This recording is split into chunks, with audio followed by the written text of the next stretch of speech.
রাসূলুল্লাহ সাল্লাল্লাহু আলাইহি ওয়াসাল্লাম বলেন, যে ব্যক্তি আমার 40টি হাদিস আমার উম্মতের কাছে পৌঁছাবে তার জন্য আমি কিয়ামতের দিন বিশেষভাবে সুপারিশ করব। সুবহানাল্লাহ। নাম্বার 2, মানুষের মধ্যে যারা মৃত্যুকে বেশি করে স্মরণ করে এবং তার জন্য প্রস্তুতি নেয় তারাই সবচেয়ে বুদ্ধিমান। নাম্বার 3, প্রত্যেক জিনিসের জাকাত আছে, আর দেহের জাকাত হচ্ছে রোজা। নাম্বার 4, যে তার সময় আল্লাহর জন্য ব্যয় করে না তার জন্য জীবন অপেক্ষা মৃত্যু শ্রেয়। নাম্বার 5, যারা সব সময় ইস্তিগফার তথা ক্ষমা প্রার্থনা করে তাদের সাথে উঠা বসা করুন, কেননা তাদের হৃদয় সবচেয়ে কোমল হয়। নাম্বার 6, তুমি যত সিজদা দিবে আল্লাহ তত গুণা তোমার মাফ করে দিবেন। সুবহানাল্লাহ।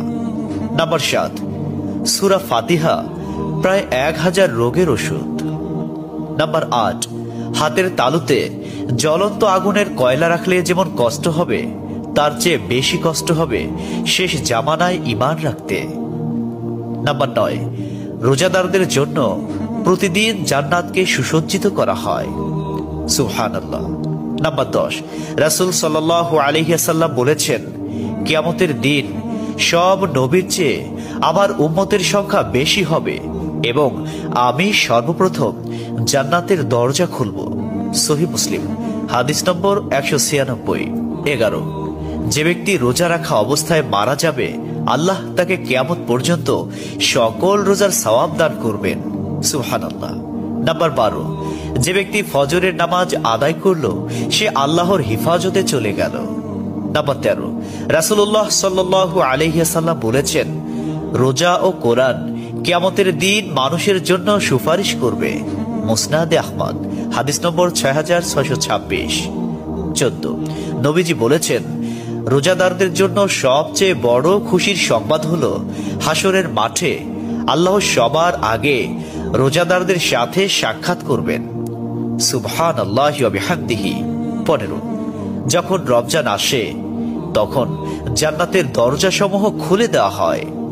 16, রাসূলুল্লাহ সাল্লাল্লাহু আলাইহি ওয়াসাল্লাম বলেন, যখন কোনো বান্দা আল্লাহর দিকে দুটি হাত উঠায় তখন তিনি তা ব্যর্থ বা শূন্যভাবে ফিরিয়ে দেন না। তিরমিজি, হাদিস নম্বর 502। 17, হযরত মুহাম্মদ সাল্লাল্লাহু আলাইহি ওয়াসাল্লাম বলেছেন, একটি খেজুরের অর্ধেক হলেও দান করে জাহান্নামের শাস্তি হতে নিজেকে হেফাজত করো। সহিহ বুখারী, হাদিস নম্বর 6023। প্রিয় ভাইরা, নাম্বার 18, যদি ভালো হতে চাও তবে সর্বপ্রথম মিথ্যা বলা ছেড়ে দাও। 19, তুমি যখন রাস্তা দিয়ে যাও তখন আল্লাহর নামে জিকির করো, কারণ হাসরের দিন ওই রাস্তা তোমার নামে সাক্ষ্য দিবে। 20, তোমরা সব সময় উযু করো, কারণ কিয়ামতের দিন যারা উযুকারী তাদের হাত পা উজ্জ্বল থাকবে। সুবহানাল্লাহি ওয়া বিহামদিহি। 21, যার দুঃখ বেশি তার প্রতি আল্লাহর রহমত বেশি। 22, যখনই নামাজে দাঁড়াবেন জীবনের শেষ নামাজ মনে করবেন। 23, যে মহিলা গর্ভাবস্থায় 1 খতম কোরআন পাঠ করবে তার গর্ভের ওই সন্তান একজন নেককার বান্দা হিসেবে দুনিয়াতে আগমন করবে। সুবহানাল্লাহ। 24, চুপ থাকার কারণে মানুষের যেই মর্যাদা হাসিল হয় তা 60 বছর নফল ইবাদত হতে উত্তম। সুবহানাল্লাহ। 25, রাসূলুল্লাহ সাল্লাল্লাহু আলাইহি ওয়াসাল্লাম বলেছেন, জান্নাতের সবচেয়ে নিকটবর্তী আমল হলো সময় মতো সালাত আদায় করা। সহিহ মুসলিম, হাদিস নম্বর 260। 26, যে ধোঁকা দেয় সে আমার উম্মতের অন্তর্ভুক্ত নয়। 27, তুমি জানো তুমি সঠিক তবু তর্ক করো না, তর্কে জড়াইও না। 28, হযরত মুহাম্মদ সাল্লাল্লাহু আলাইহি ওয়াসাল্লাম বলেছেন, তোমরা বিপদে পড়ে মৃত্যু কামনা করবে না, বরং বলবে, হে আল্লাহ, যে পর্যন্ত জীবিত থাকা আমার জন্য কল্যাণকর আমাকে ততক্ষণ জীবিত রাখুন, এবং যখন মৃত্যু আমার জন্য কল্যাণকর তখন তুমি আমাকে মৃত্যু দাও। 29, সূরা ইয়াসিনকে কুরআনের হৃদয় বলা হয়। 30, হযরত মুহাম্মদ সাল্লাল্লাহু আলাইহি ওয়াসাল্লাম বলেন, মায়ের একটি কষ্টের নিঃশ্বাস 7টি দোজখের চেয়েও ভয়ঙ্কর, আর একটি সুখের হাসি 8টি বেহেশতের সমান। সুবহানাল্লাহ। 31, যে অন্যের বাবা মাকে গালি দিল সে যেন নিজের বাবা মাকেই গালি দিল। 32 রাসূলুল্লাহ সাল্লাল্লাহু আলাইহি ওয়াসাল্লাম বলেছেন, আমি যা জানি তোমরা যদি তা জানতে পারতে তবে নিশ্চয় খুব কম হাসতে এবং খুব বেশি পরিমাণে কাঁদতে।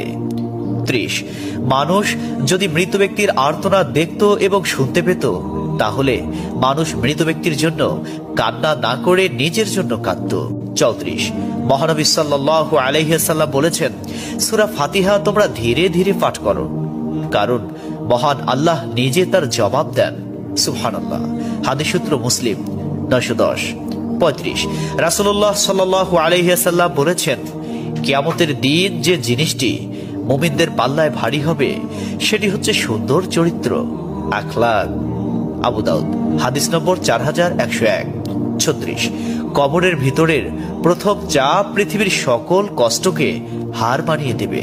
37 হযরত মুহাম্মদ সাল্লাল্লাহু আলাইহি ওয়াসাল্লাম বলেন, যে ব্যক্তির অন্তরে এক সরিষা দানা পরিমাণ অহংকার থাকবে সে জান্নাতে প্রবেশ করতে পারবে না।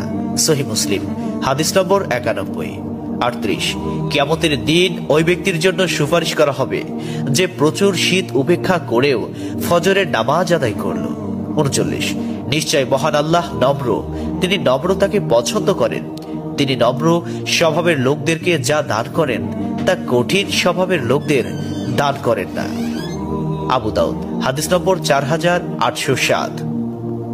40 কবর মানুষকে দিনে 70 বার স্মরণ করে এবং ডাকে। আল্লাহ সুবহানাহু ওয়া তাআলা আমাদের সঠিক জ্ঞান এবং বুঝার তৌফিক দান করুন এবং আমাদের এই সমস্ত হাদিস সমূহের উপর আমল করার তৌফিক দান করুন। আমিন।